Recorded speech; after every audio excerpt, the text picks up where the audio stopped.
26 mai 2015. Début de journée bien instable dans le nord du Texas, dans la région d'Abilene. Nous remontons la route 183 vers le nord en direction de Breckenridge. Alors que de nombreux nuages instables constellent le ciel, une cellule isolée naît peu après 15 heures et commence à prendre de l'ampleur. Alors que jusqu'ici, il n'était pas rare que nous courions après des orages déjà bien formés, nous assistons à cet instant à la naissance de celui qui sera sans doute prochainement au cœur de nos attentions à partir de maintenant.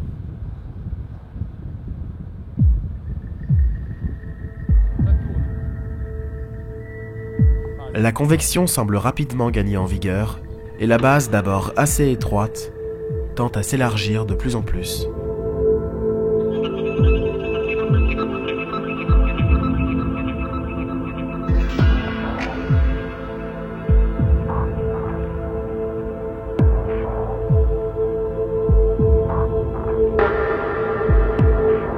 L'enclume nous surplombe et s'étend au-dessus de nos têtes alors que d'autres cumulus instables semblent s'allier à elle et commencent à masquer les rayons du soleil.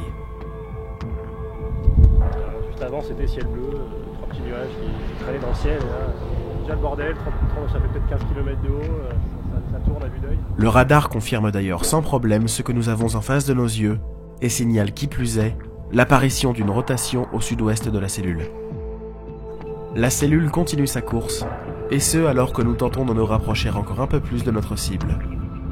Nous nous arrêtons quelques kilomètres plus loin, et constatons qu'un nuage mûr se met progressivement en place sous les bases, et que des impacts de foudre se mettent occasionnellement à tomber tout autour de nous.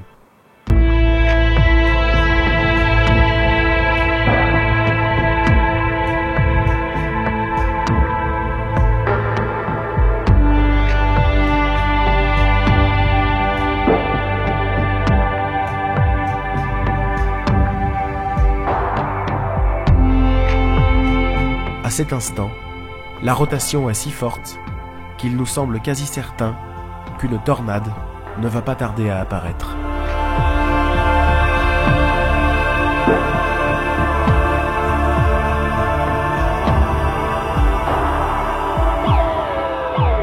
Toutes les personnes qui se trouvent dans le secteur tournent alors leur regard vers ces griffes menaçantes.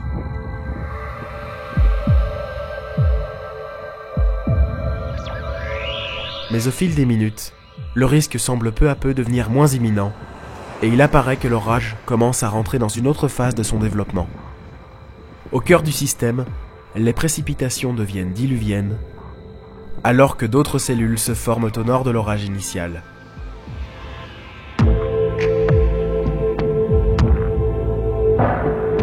Un tornado warning est d'ailleurs toujours actif pour cet orage qui devient une véritable machine à glaçons, en plus d'être excessivement pluvieux. Nous quittons rapidement la zone, tant qu'il nous est encore temps d'échapper aux assauts des précipitations.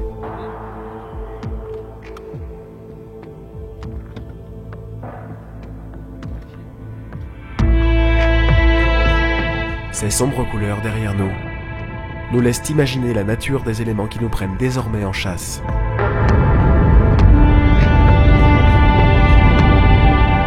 En prenant du champ, nous apercevons le TIV, un célèbre véhicule d'interception de tornades, qui prend exactement le chemin inverse et semble, lui, se jeter au cœur de l'agitation.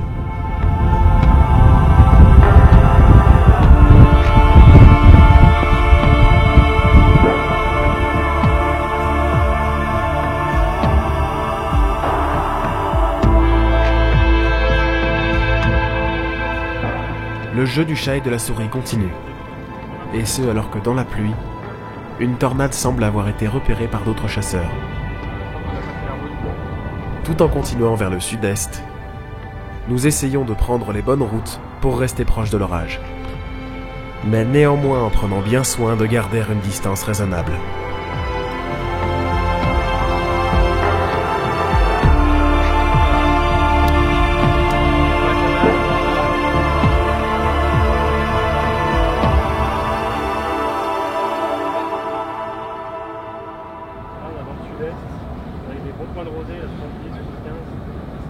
Peu de temps après, En arrivant à Stephenville, nous apercevons un imposant Arcus à l'horizon. L'image satellite est éloquente, et c'est d'ailleurs une large part du Texas et de l'Oklahoma qui est recouverte par les enclumes siriformes de cette puissante dégradation orageuse. La nuit tombe progressivement, alors qu'une cohorte de Mammatus continue de défiler au zénith en poursuivant leur chemin. La supercellule, entourée de nombreux autres orages, se fond désormais dans un complexe multicellulaire, toujours très vigoureux. Un peu plus tard, les éléments nous rattrapent finalement, et alors que ce vaste système orageux n'a rien perdu de sa vigueur sur le plan électrique, de puissantes rafales de vent descendantes se mettent à se déchaîner dans les environs.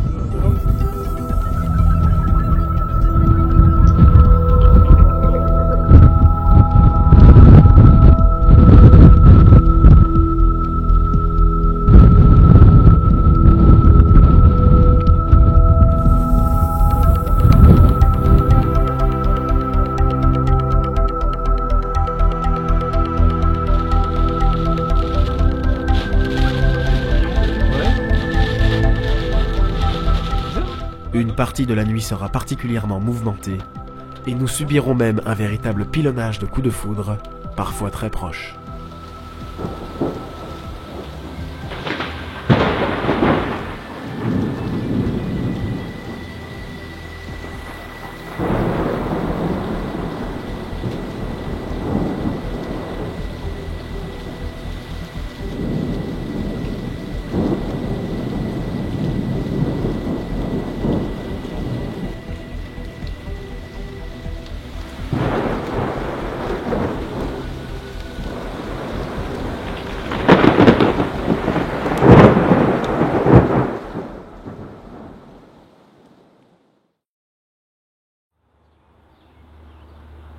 Comme souvent, c'est un ciel bleu immaculé qui réapparaît à nous dès le lendemain matin.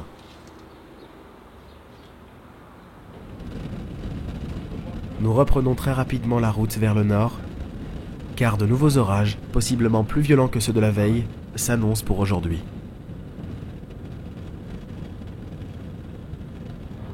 Très rapidement, une cellule se forme dans les environs de Canadian, à près de 150 km de notre position.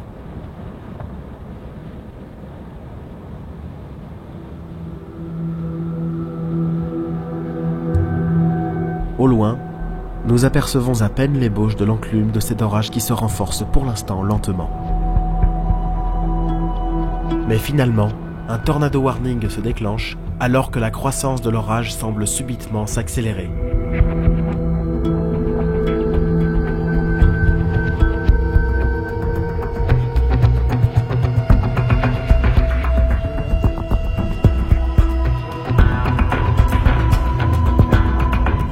Nous finissons, au bout d'une bonne heure de route, par nous en rapprocher, alors qu'une première ébauche tornadique vient d'être reportée.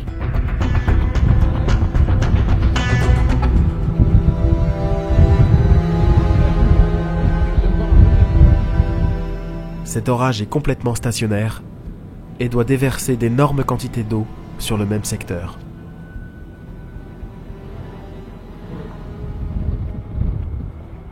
Une fois arrivés à Canadian, nous traversons la ville, puis au nord de celle-ci, prenons une route vers l'ouest, tout en cherchant un point de vue pour observer la supercellule de plus près.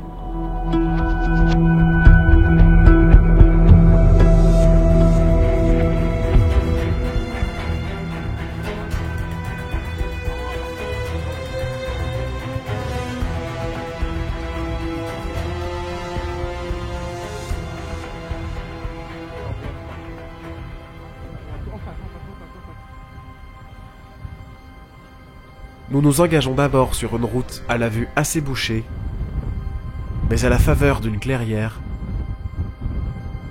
nous obtenons enfin une vue plus dégagée, ce qui nous permet de découvrir un orage impressionnant, très bien structuré et rentrant dans une nouvelle phase d'intensification rapide.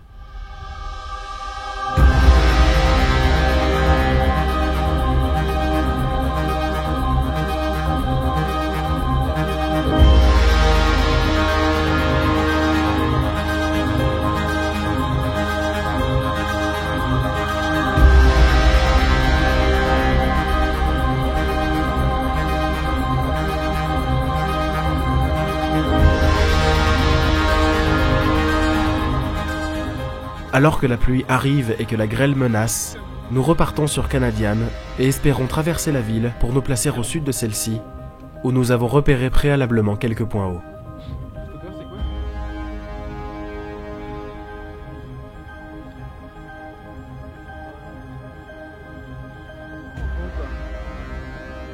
Nous pouvons maintenant apercevoir un rideau de précipitations verticales et particulièrement intense.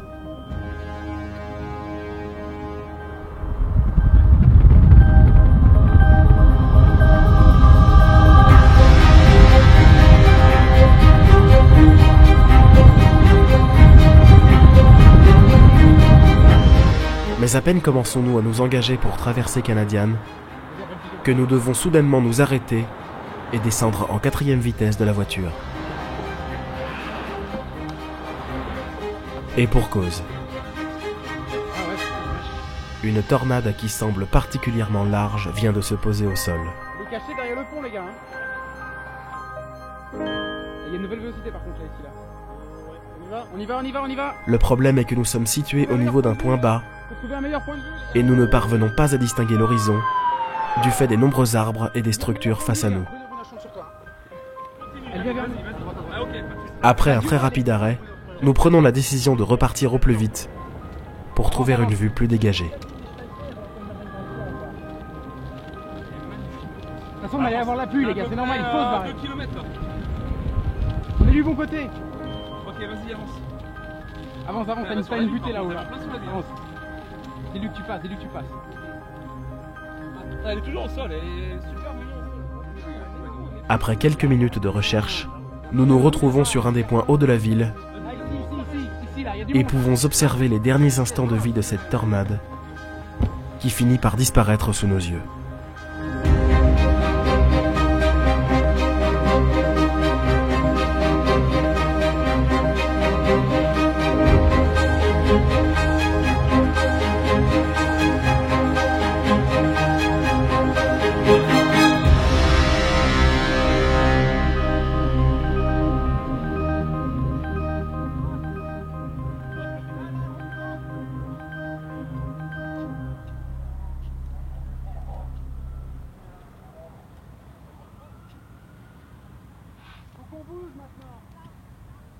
Bien sûr, C'est énorme. Tu vois que ça a pris dans le côté sud-ouest de la cellule. Suite à cette rencontre majestueuse mais fugace, nous choisissons tout de même de continuer vers l'objectif que nous nous étions fixé un peu plus tôt, c'est-à-dire vers les petites collines situées au sud de la ville.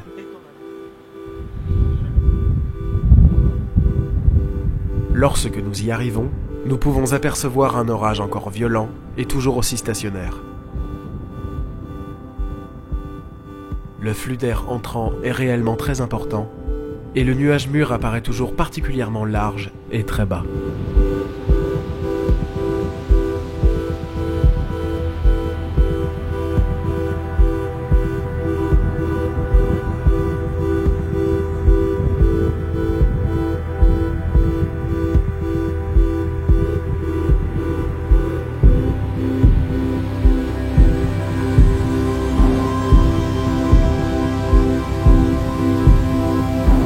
À quelques kilomètres de nous, et ce à plusieurs reprises, nous apercevons bientôt de nouvelles tornades, assez brèves, toucher brièvement le sol avant de se rétracter, comme à cet instant.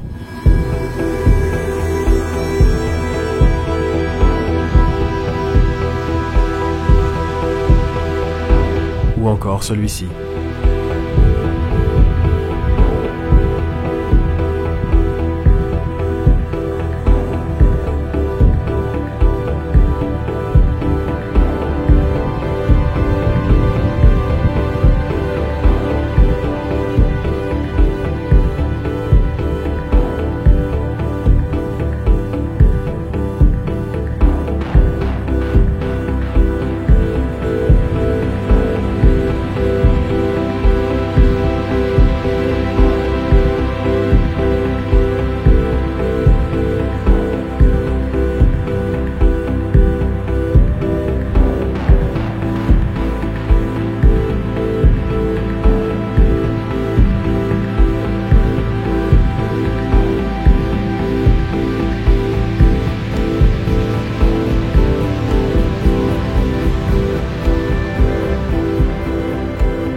Finalement, la zone de pluie s'étend de plus en plus et finit par masquer tous les mouvements de vélocité que nous pouvions observer au niveau des bases de l'orage, qui perd peu à peu de son intensité, et ce après avoir stationné près de 4 heures au même endroit.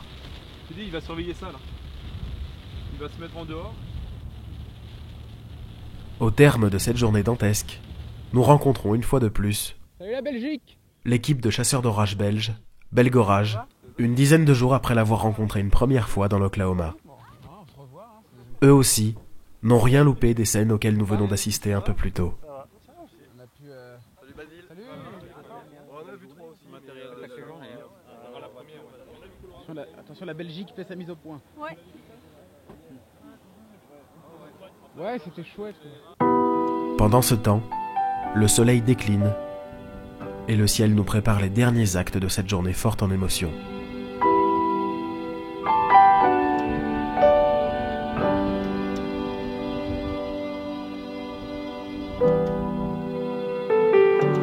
Tout en douceur et en volupté,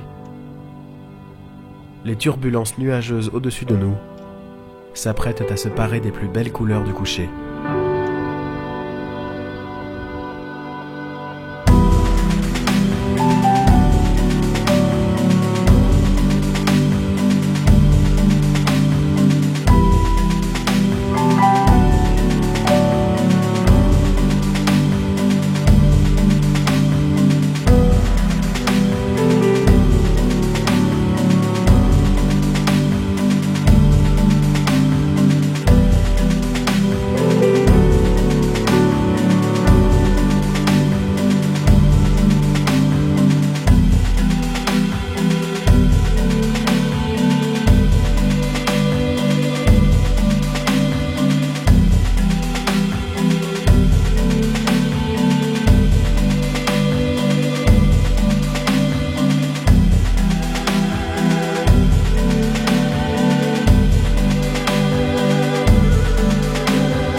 Cette fois-ci, ce spectacle coloré semble bel et bien être définitivement terminé, et au loin, nos compères belges nous saluent, alors que nous allons bientôt commencer à remballer notre matériel, tout en regardant les derniers coups de foudre zébrer l'horizon.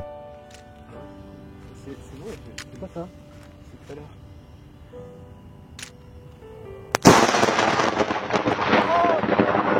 Bon, ça, a priori, ça n'était pas vraiment prévu.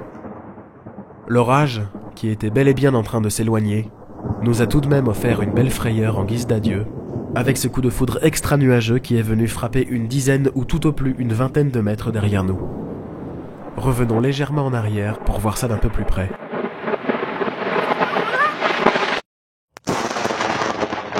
En faisant un arrêt sur image, nous voyons bien que le sol est complètement blanc, comme si celui-ci était exposé en plein soleil. Le coup de foudre est tombé sur une clôture située juste derrière nous. Bon, là on est d'accord, ça n'est vraiment pas tombé très loin. Je me casse. Sur ce coup-là, je crois qu'on a eu chaud.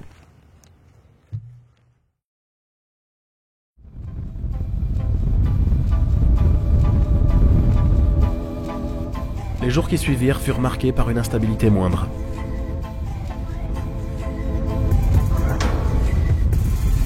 Mais il nous a quand même été donné de rencontrer une certaine agitation, accompagnée de lumière et d'ambiance bien particulières.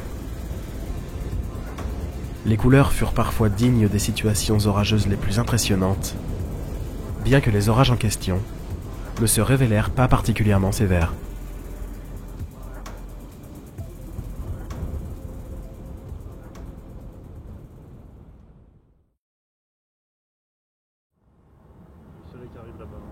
Avant que ne soit revenu pour nous Le temps de nous confronter à nouveau aux agitations des grandes plaines, nous profitons d'une période de calme généralisée pour faire un petit crochet par les mythiques montagnes rocheuses dans le Colorado, encore bien enneigées en ce début juin.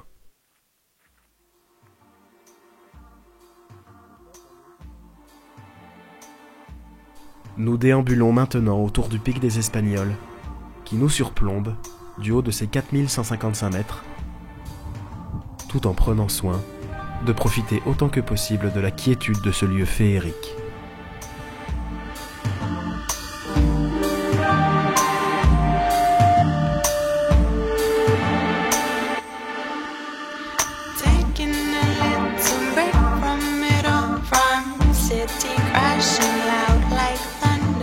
Making some time to notice the waves in your mind. Taking a little break from it all, from city crashing loud like thunder, like thunder. Electrical storms behind your eyes might be quiet, but always quiet.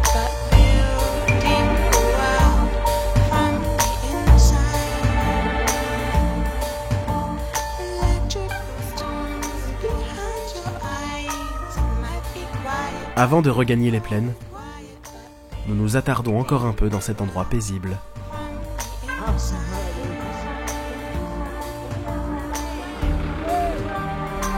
Puis fondons à nouveau la route pour découvrir un lieu absolument extraordinaire et totalement inattendu.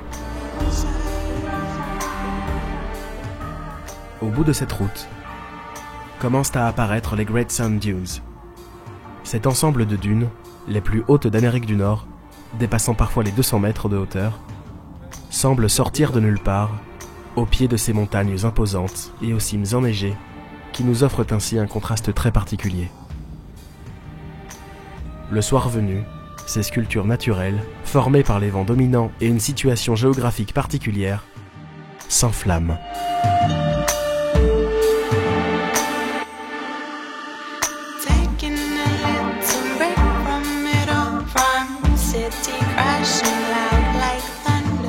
Making some time to notice the waves in your mind.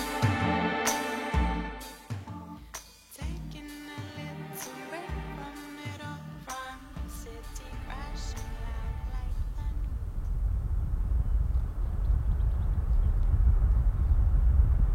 thunder. Après quelques jours de repos et d'un rythme nettement moins soutenu, le temps est venu pour nous de retourner vers ce qui nous a amenés ici. Nous retrouvons les plaines, mais devons rapidement remonter vers le nord du pays, car demain, une nouvelle période météorologique instable va débuter, et les premiers événements de celle-ci sont justement prévus entre le Dakota du Sud et le nord du Nebraska. Étant donné la distance qui nous sépare de ces deux États, nous avons dû nous résoudre à rouler une bonne partie de la nuit pour les atteindre.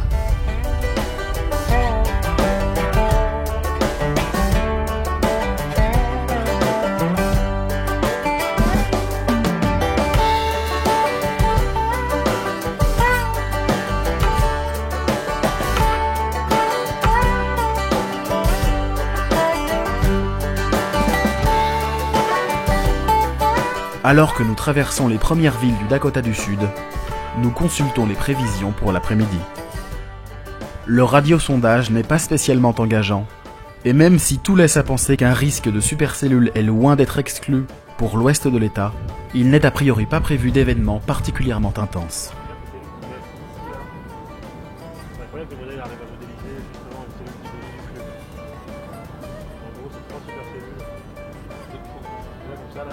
Nous nous plaçons donc au bord d'une route plutôt bien située et patientons en attendant que la situation se mette en place. Une zone de convergence de vent bien établie doit prendre forme sur ce secteur un peu plus tard dans la journée. Nous nous préparons à attendre quelques temps en gardant toujours un œil sur un ciel qui trahit déjà une certaine instabilité à l'étage moyen avec ses quelques discrets altocumulus.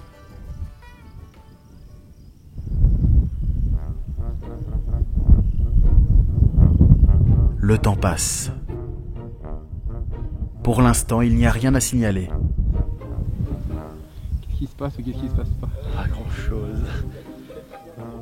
Une tranche d'air trop sec semble empêcher les quelques rares tentatives de convection visibles dans les environs. Et la convergence de vent initialement prévue tarde à se mettre en place.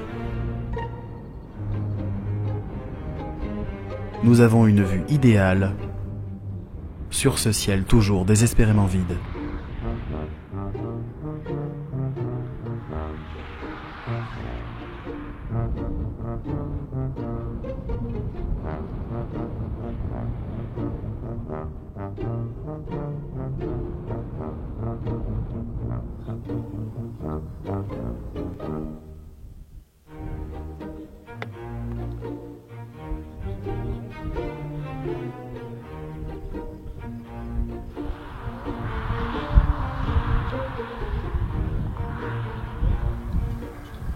Et voilà, il ne se passe toujours rien.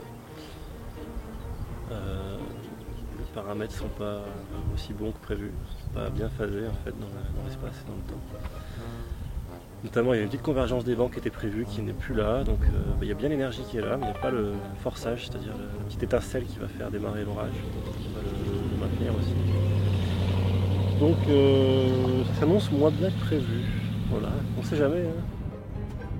Eh bien, perdu pour perdu, et comme nous patientons non loin du parc naturel des Badlands, nous décidons de nous y rendre en parcourant les quelques dizaines de kilomètres nous en séparant.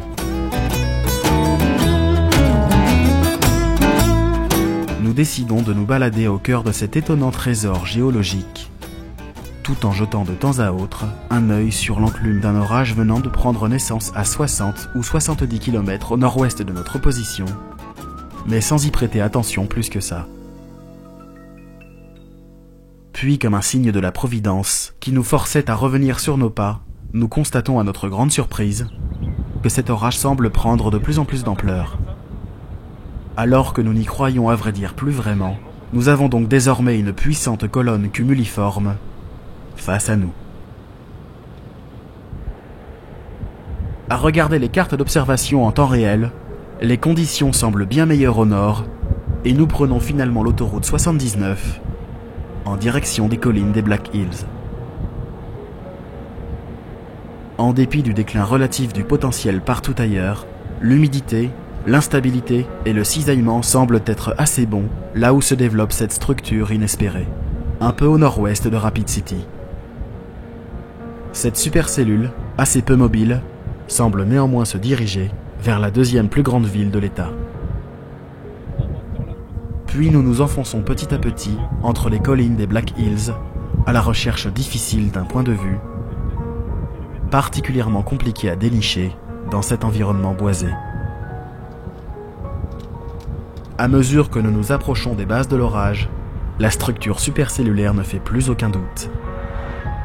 Les bases lisses, parées de grands fractus, évoluent en une tour convective bien inclinée qui s'élève sans peine vers la partie supérieure de la troposphère.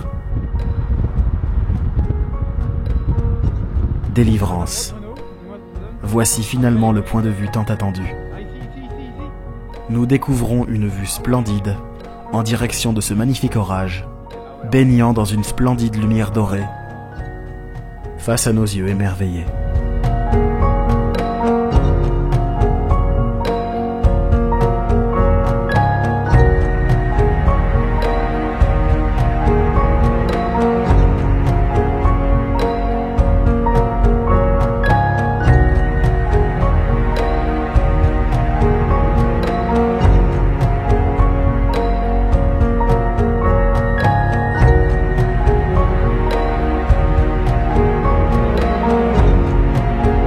Plus d'une heure durant, nous allons contempler la rotation de cette imposante masse orageuse sous laquelle dansent d'épais rideaux de précipitations qui viennent finir leur course sur les sombres pentes des Black Hills.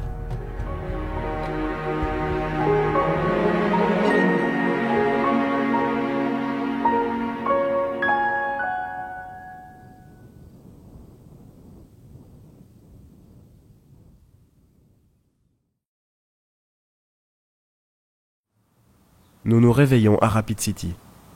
là où les choses se sont magnifiquement terminées hier soir. Nous retrouvons rapidement un certain nombre de chasseurs d'orage américains ou australiens, dont les voitures semblent être, comme toujours, en excellent état, après de nombreux lavages successifs, à base de grêlons géants. Nous reprenons l'autoroute 90, plein est. Un certain nombre de nuages instables commencent à s'établir le long d'une convergence de vent. Nous nous arrêtons sur une petite route perpendiculaire et rencontrons par hasard l'autre équipe française des Chroniques Chaotiques que nous avons déjà croisée à de nombreuses reprises. Comme les choses sont assez calmes, nous en profitons pour nous raconter les expériences que nous avons vécues la veille avec la supercellule de Rapid City. Et nous comparons aussi qui a le plus souffert des moustiques de combat qui pullulent depuis des semaines par ici. Tout cela en surveillant les premiers développements cumuliformes qui pourraient peut-être bien nous intéresser un peu plus tard.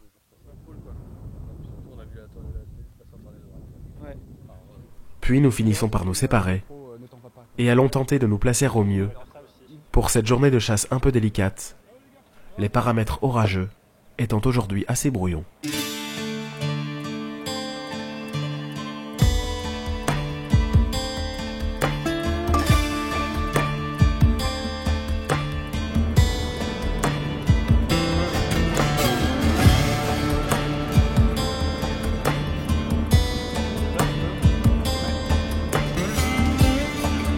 Plusieurs petites cellules naissent ça et là, mais ne perdurent pas très longtemps.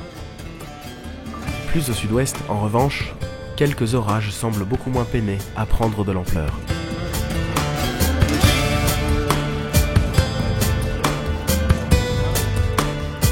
Par ici, les conditions sont nettement moins engageantes, et qui plus est, le ciel s'ennuage progressivement, avec un voile d'altitude provenant des enclumes d'anciens orages, ce qui met en péril le potentiel orageux de ce jour sur cette zone.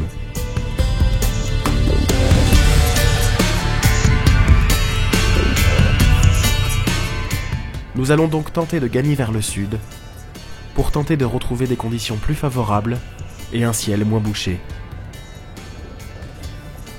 Nous allons prendre la route 97 en traversant les étendues ondulées de la région des Sand Hills en direction de la ville de Mullen, dans le Nebraska. Les cellules que nous avons remarquées semblent se diriger plein est, et nous nous apprêtons donc à aller à leur rencontre.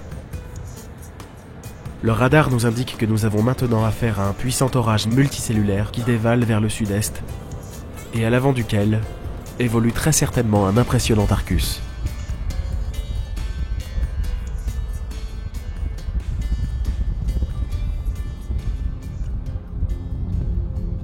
Nous nous arrêtons bientôt entre deux collines sableuses, et attendons la déferlante qui progresse dans notre direction.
Hypnotisé par le spectacle, et comme à mon habitude, je m'éloigne quelques minutes du trépied, alors que les premières fortes rafales de vent commencent à nous atteindre.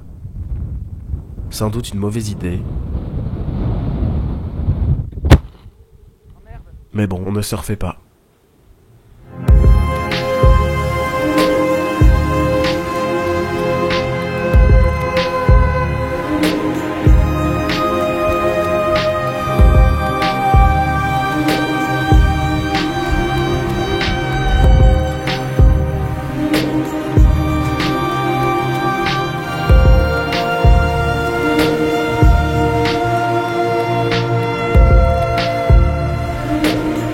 Ce qui se déroule au-dessus de nous est véritablement fabuleux. Aucun d'entre nous n'avait jamais eu l'occasion de voir un ciel d'orage aussi coloré et contrasté. Les rayons du soleil couchant venaient alors se mélanger aux teintes mystérieuses d'un bleu profond, mêlé de gris menaçant, le tout régulièrement ébloui d'éclairs internuageux violacés provenant du plus profond des entrailles du nuage. Et trop rapidement sans doute, une nouvelle fois, sonnait l'heure du repli.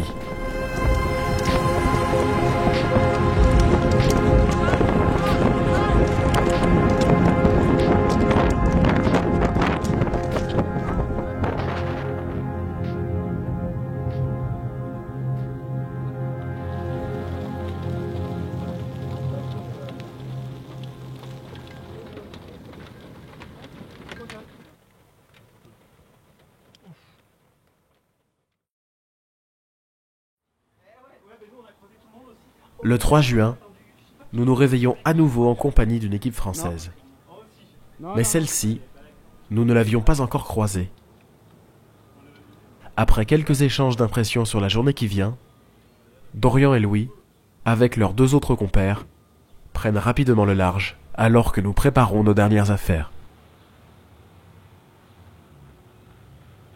Nous hésitons d'abord quant à savoir vers quelle zone nous allons nous tourner dans un premier temps.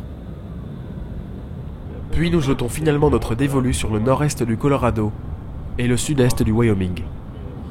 On est assez confiants. Il s'agit d'une journée où nous avons l'impression d'avoir potentiellement affaire à un risque accru d'orage supercellulaire, potentiellement producteur de tornades. Une instabilité assez marquée va se mettre en place entre le milieu et la fin de journée, et ce alors que le cisaillement des vents doit quant à lui se renforcer. Le ciel est pour l'instant assez couvert, alors que certains se risquent à certaines aventures culinaires que, pour ma part, je n'aurais jamais osé. Quelle horreur.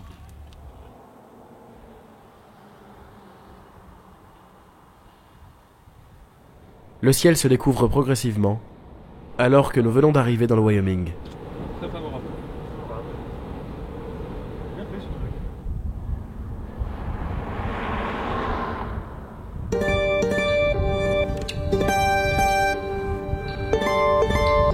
Nous trouvons une petite colline, puisque nous sommes désormais assez bien placés, et allons observer ce champ de cumulus pour le moment bien inoffensif.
Au bout d'une heure passée sur place, nous allons consulter les paramètres en temps réel et les dernières sorties des modèles.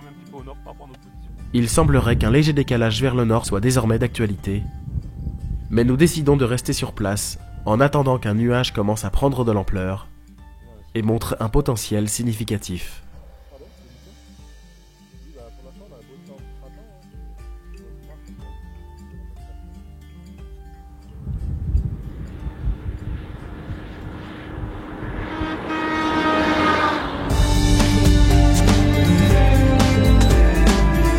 Finalement, et alors que le temps passe une fois de plus à toute vitesse, et que nous nous approchons dangereusement de la fin de journée sans que rien ne se soit encore vraiment passé, une petite cellule semble se développer quelques dizaines de kilomètres plus au nord. Le moment est donc venu pour nous de tenter notre chance.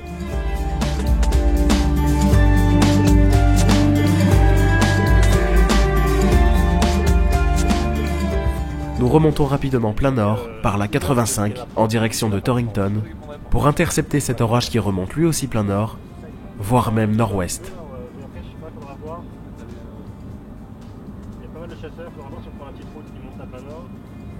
Le jour décline et va laisser place à la nuit dans 1 heure à peine. Arrivés à Torrington, nous filons vers l'ouest et nous lançons à la poursuite de notre orage qui continue à se renforcer. De toute façon, pour nous, il s'agit de la seule et unique option.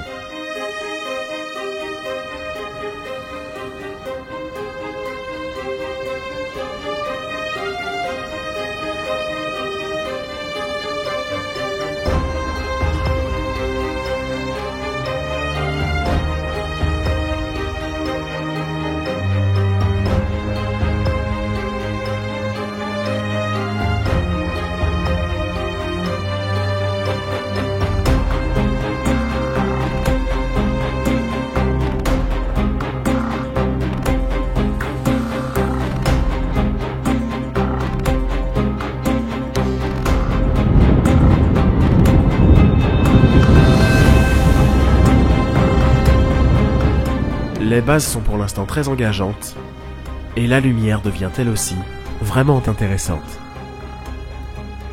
Mais les endroits que nous traversons dans notre poursuite deviennent plus encaissés, et nous perdons de vue l'orage pendant l'espace de quelques instants, et ce alors que les premières précipitations commencent à nous atteindre dans une lumière divine.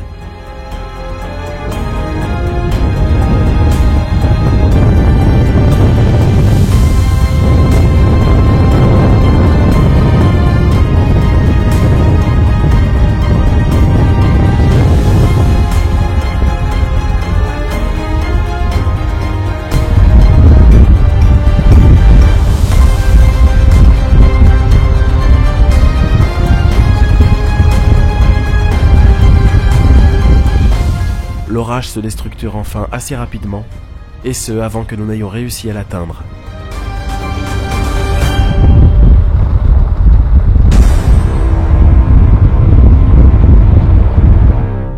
La nuit tombante vient maintenant prendre le relais, et nous pensons la journée définitivement terminée. Mais dans le sillage de l'orage que nous venons de poursuivre au coucher du soleil, une nouvelle cellule, d'abord assez anarchique, semble maintenant à son tour se renforcer. Celle-ci se prépare à nous tangenter par l'ouest, et contrairement à la première, nous allons pouvoir nous placer sans trop de mal pour l'observer.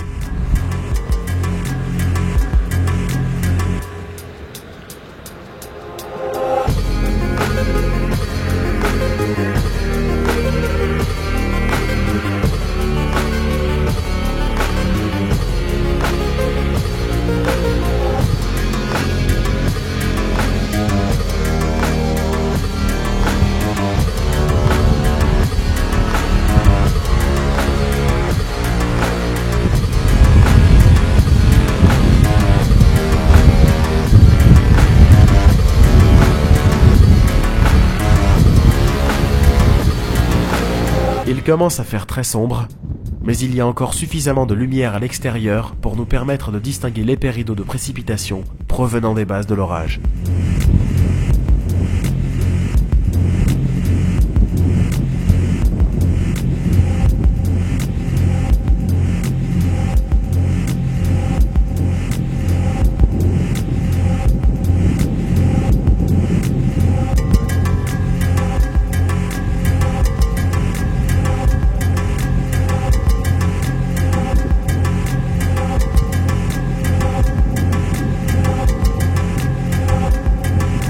Il fait désormais quasiment nuit noire, et seule l'activité électrique incessante nous permet de distinguer ce qui se passe sous l'orage.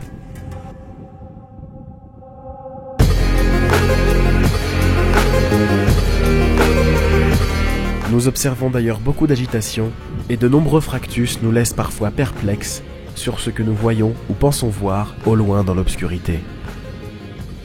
Cette pile électrique s'évacue maintenant progressivement, tout en arborant encore un nuage mûr particulièrement large, et pourrait-on dire, au ras des pâquerettes.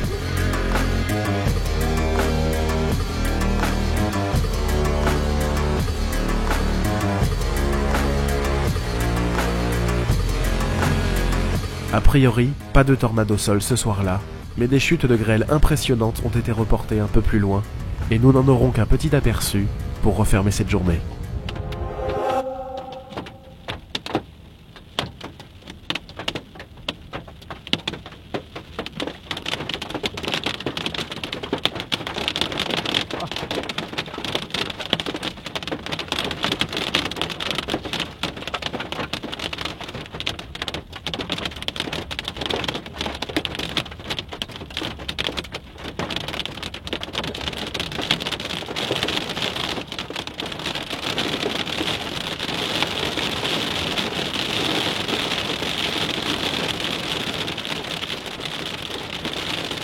De manière surprenante, nous ressortons brusquement des précipitations, comme si l'orage venait de refermer le distributeur de glaçons. Et c'est où? C'est plus rien. Les éclairs, en revanche, toujours aussi nombreux et éblouissants, Ah non, c'est pas de la terre. nous permettent d'avoir une idée assez précise de tout ce qui est tombé ici un peu plus tôt.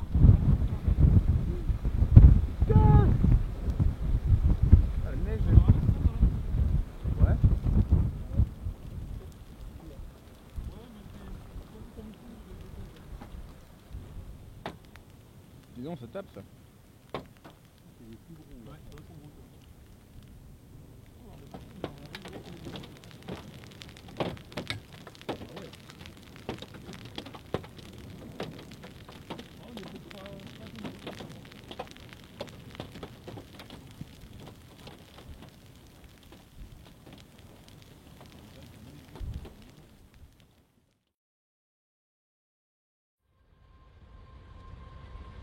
Le lendemain, le 4 juin, nous retournons dans des contrées que nous connaissons un peu plus, sous un ciel à vrai dire assez déprimant, gris et brumeux en début de journée.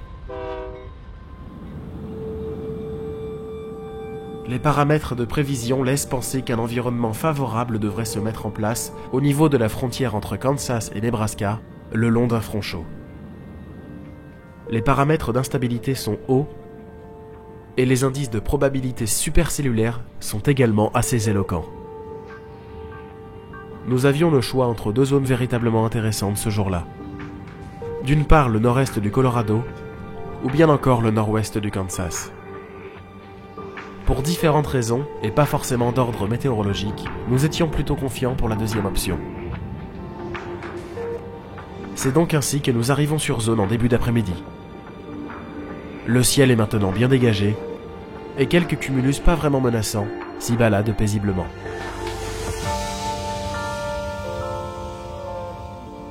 Nous allons nous installer au sud de la petite ville de Norton, et attendons de voir comment les choses évoluent, tout en surveillant sur les cartes en temps réel le nord-est du Colorado, où nous avions hésité à nous rendre un peu plus tôt.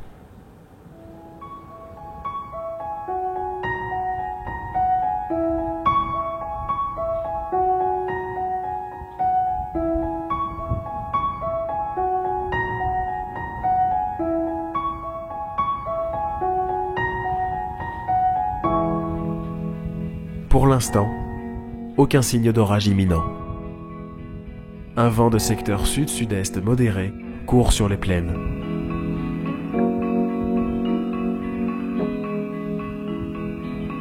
Mais un peu plus tard, de premiers orages, dont nous apercevons les enclumes, finissent par éclater sur le Colorado, ébranlant nos certitudes et notre confiance.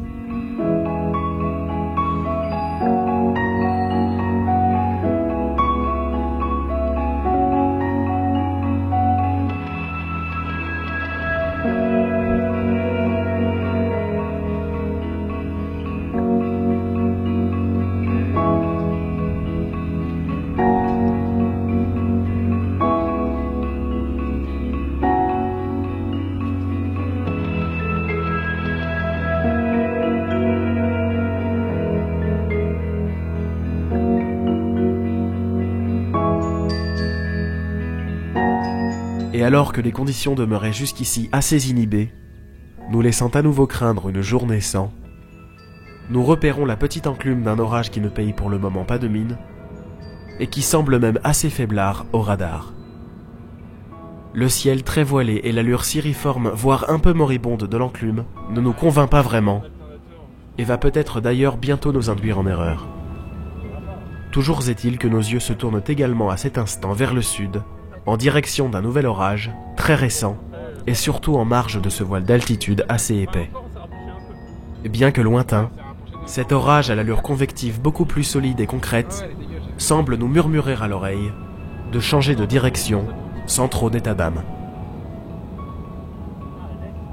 À mesure que les minutes passent et que nous nous en approchons, nous ne regrettons pas notre choix, bien au contraire. Un sommet pénétrant assez prononcé, ce qui indique une convection puissante et profonde, apparaît maintenant à nos yeux.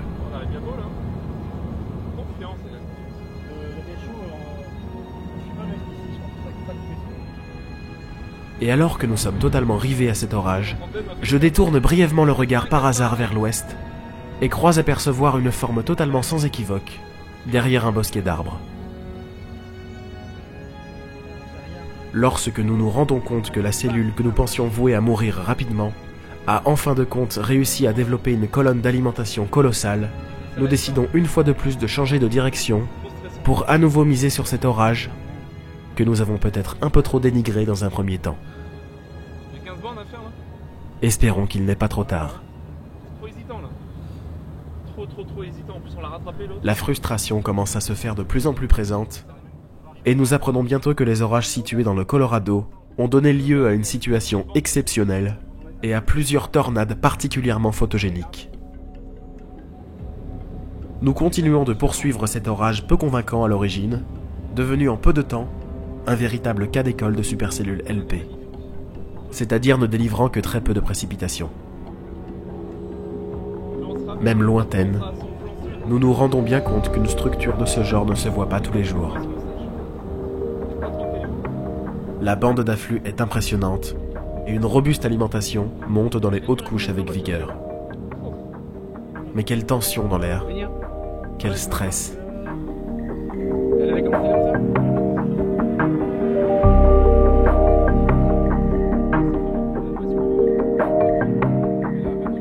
Hélas, encore une fois, le temps d'arriver sur place, la structure est devenue peau de chagrin et se désagrège sous nos yeux, éclairée par les rayons d'un soleil pâle et blafard.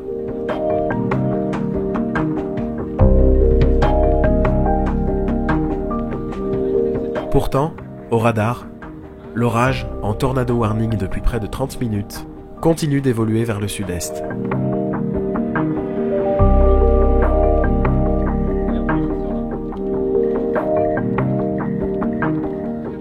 Sous une pluie modérée, et constatant nombre de chasseurs d'orage faisant demi-tour et circulant dans le sens contraire de la cellule, nous arrivons sur ce qui semble définitivement être l'épilogue de l'histoire de cet orage.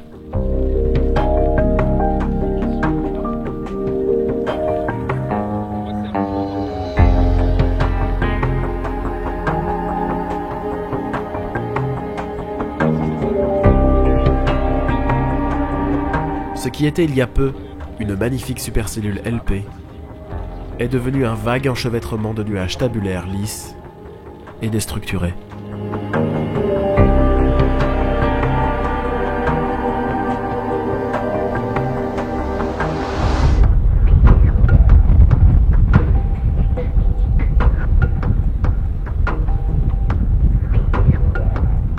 Tout de même un peu démoralisé et commençant à être fatigué de courir dans tous les sens, et d'un autre côté n'attendant plus grand-chose de cette journée, nous nous résoudrons malgré tout à continuer un peu vers le sud, en pensant observer quelques derniers nuages instables dans la lumière du couchant. C'était sans compter sur ces quelques bases, qui ont un peu attiré notre attention désabusée, en éveillant en nous un doute intrigant. Tout ne serait peut-être pas tout à fait terminé. Progressivement, 2 ou 3 cumulus congestus prennent de l'ampleur. Puis tout cela semble s'accélérer plus encore, et de premiers coups de tonnerre se font entendre, sous ces bases sombres et lisses. Alors que les premières précipitations commencent à arriver au sol, Une belle base, effectivement. nous pouvons apercevoir des bouillonnements très tumultueux au zénith.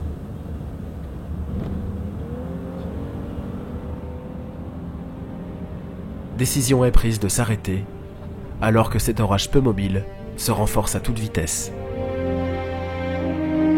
Dans les instants qui suivent, et après avoir été tenu à plusieurs reprises en échec lors de nos précédentes tentatives d'interception, la magie opère.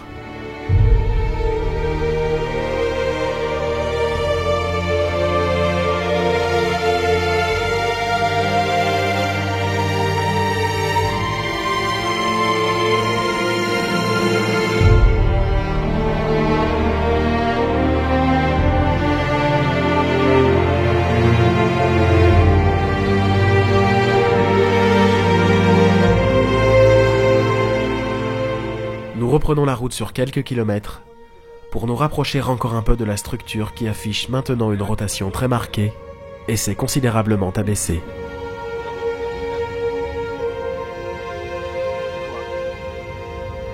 Et on va vers la haie. Ouais.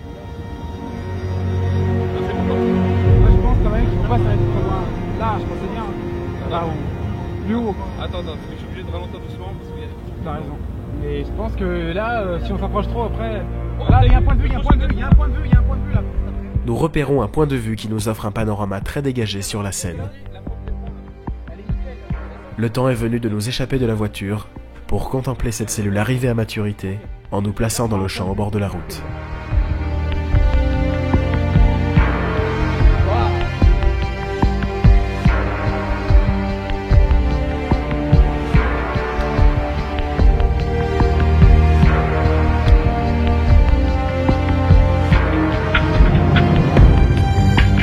La rotation est très impressionnante, alors que nous gardons nos regards tournés vers les bases très agitées de l'orage, d'où peut surgir un entonnoir à n'importe quel moment.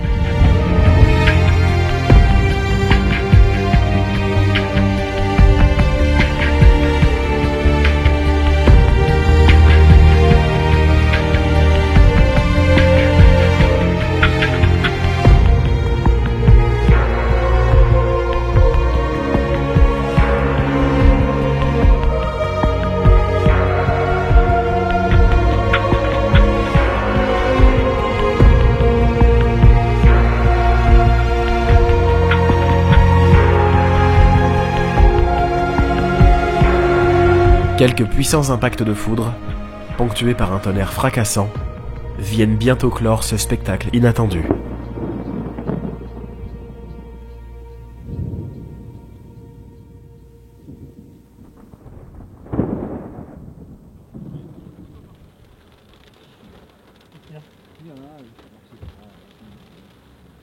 Nous repartons presque un peu étonnés d'avoir pu assister à une telle situation, au vu du faux départ que nous avions pris un peu plus tôt dans la journée.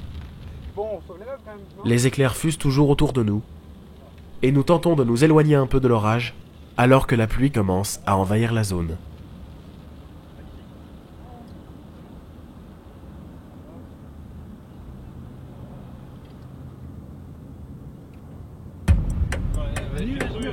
Nous commençons à prendre un peu nos distances en nous dirigeant vers le sud, et remarquons qu'une enclume distante d'une 50aine de kilomètres n'est également pas avare en phénomènes électriques.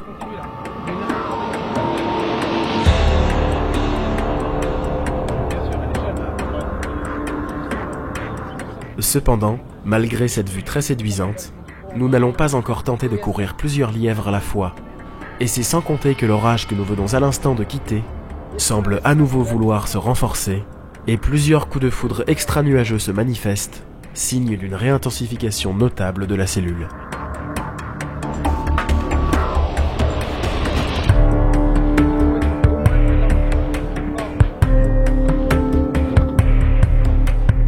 Les flashs intenses que vous pouvez voir de temps à autre venir éclairer l'habitacle démontrent une activité électrique qui remonte crescendo. Nous allons chercher à nous éloigner encore un peu de la zone de foudroiement pour ne pas prendre le risque de trop vite renouveler l'expérience quelque peu traumatisante que nous avons vécue quelques jours plus tôt.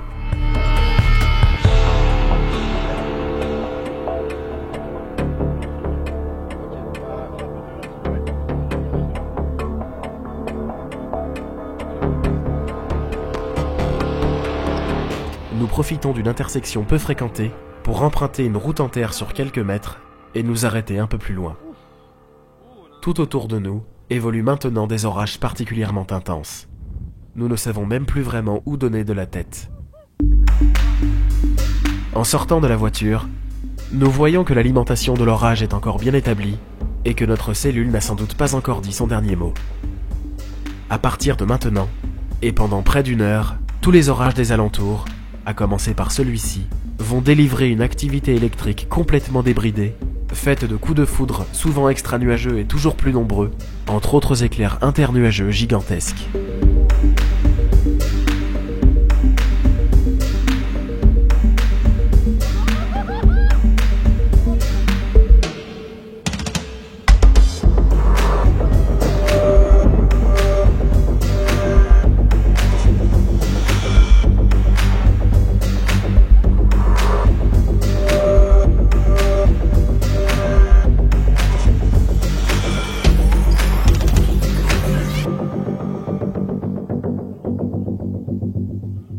Nous sommes toujours situés entre deux orages, dont celui-ci que nous traquons depuis un bon moment, et qui est toujours en tornado warning. Visiblement, ces deux cellules ne semblent pas encore tout à fait prêtes à nous faire leurs adieux. Bien au contraire.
Deux jours après cette chasse qui avait bien mal commencé, nous nous retrouvons une nouvelle fois dans l'est du Colorado avec un risque orageux qui va décroître au fil des jours.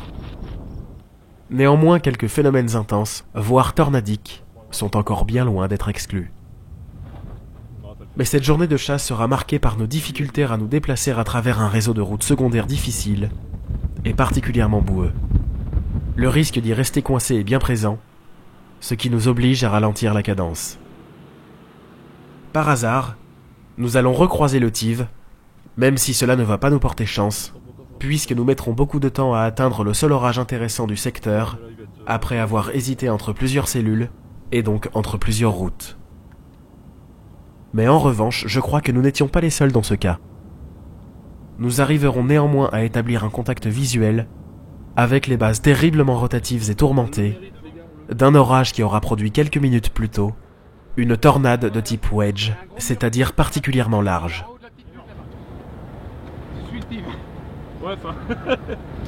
Une très rapide et vaste rotation fut encore visible plusieurs minutes après la tornade.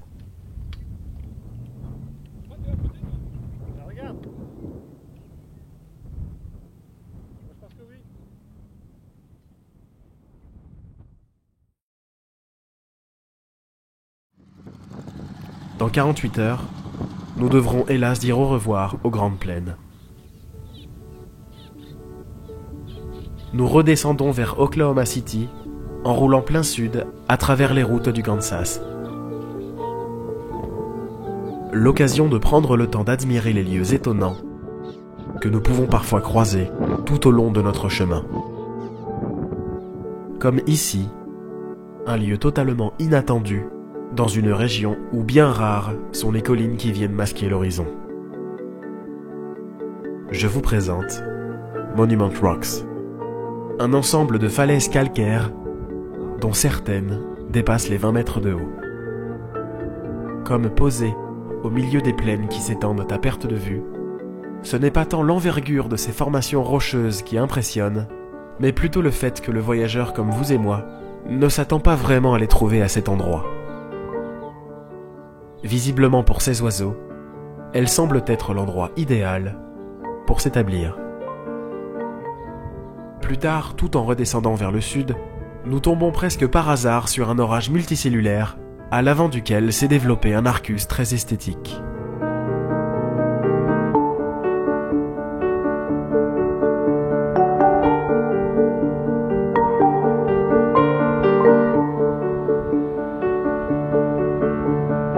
Cet orage imprévu nous accompagnera en fait jusqu'au soir, et tout en étant parvenus à rester suffisamment à l'avant de celui-ci, nous parviendrons à connaître différentes ambiances, différentes lumières, certaines d'entre elles se révélant parfois très chaotiques.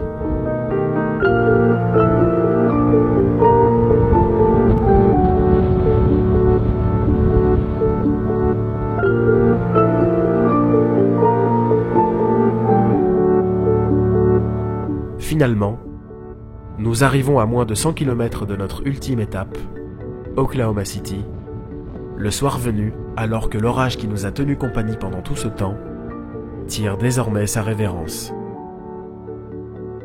Pour un dernier jour de chasse, c'est un bien bel hommage que le ciel nous rend là.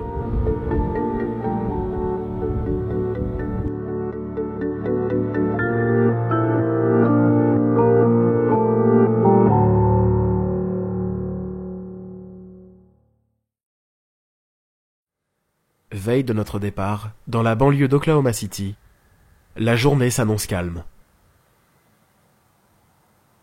Mais dans une sorte de dernier coup de folie, après un mois tout entier passé dans les grandes plaines, nous décidons de tenter une dernière aventure. Un risque d'orage marginal et incertain est prévu à plus de 500 km de là, et autant dire que nous ne sommes pas en avance pour nous y rendre. Il ne nous en fallait pas moins pour nous élancer vers l'ouest en direction du Nouveau-Mexique. Sous un soleil de plomb, nous repérons de lointains orages dans l'après-midi et choisissons le plus proche, situé très légèrement au nord-ouest de la ville de Tucumcari.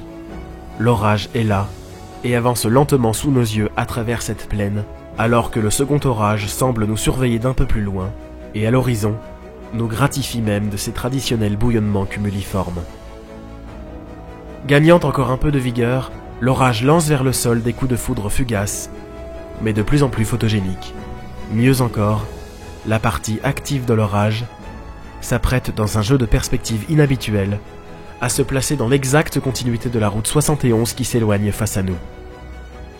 Les ascendances sont puissantes et de grands lambeaux de fractus montent rapidement vers l'instigateur de ce spectacle. Et puis, sans trop y croire, et en plaçant le boîtier photo au milieu de la route, de manière à tirer le meilleur de ce que cette scène éphémère pouvait produire, vint l'ultime scène de cette expédition. Qui aurait pu imaginer, même dans ses rêves les plus fous, un dénouement aussi incroyable?